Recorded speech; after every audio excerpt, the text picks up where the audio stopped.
Before epidurals were invented, you had Appalachian Mamaws and granny women, treating the women of Appalachia and helping them to give birth. In early 1900s Appalachian society, there were no doctors, there weren't hospitals, and they could potentially be hours or days away over harsh mountain terrain and valleys. So if a woman was giving birth, there's no way that she could make it to a doctor.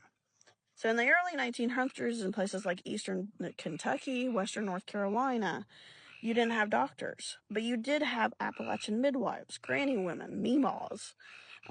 These were older women who learned from their mothers and their mothers' mothers and their ancestors, and they were the backbone of society. They had plant medicine, they had prayers, and they were the ones who helped bring life into the world. If you were lucky, these women would stay with you after they had the baby. They would help you with the afterbirth. They would have herbal cures for pain.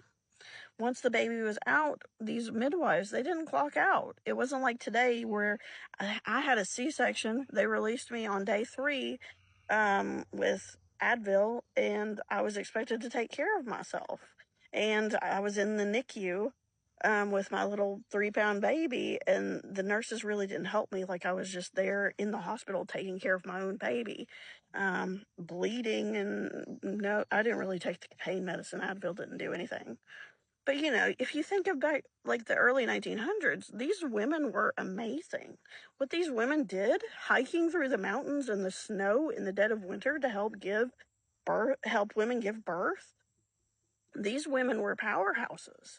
They were often like the oldest members of society, sometimes elderly, and they were delivering babies. A woman named Orlin Hawks Puckett, she is famous for delivering 1,000 babies in her lifetime, and she never lost a baby or its mother.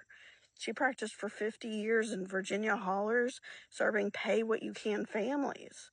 I mean, she was an amazing woman. The term granny midwives refers to community women, often elderly and illiterate. They never went to school, but they learned through practice. And in Appalachia, they were the most trusted healthcare providers who relied on herbs and teas and salves and, Appalachian folk medicine.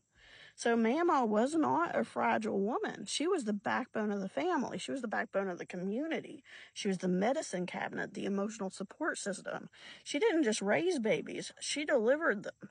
So the next time you hear somebody say, oh, that woman in Appalachia, she's just a homemaker, think of that woman's ancestors. Remember the women who hiked the frozen ridges in the dead of winter to help women deliver babies. And then they had to walk home. I mean, those women were amazing, strong women who really saved so many lives with their ancestral knowledge. Anyways, my name's Casey. I have a PhD. I specialize in Appalachian culture and stereotypes in the media. Please like this post, follow, share, bookmark, because that helps my post be seen by more people. If you have anything to talk about in the comments, please comment, because I love that. And I'll be back again with more Appalachian content. Thanks for watching.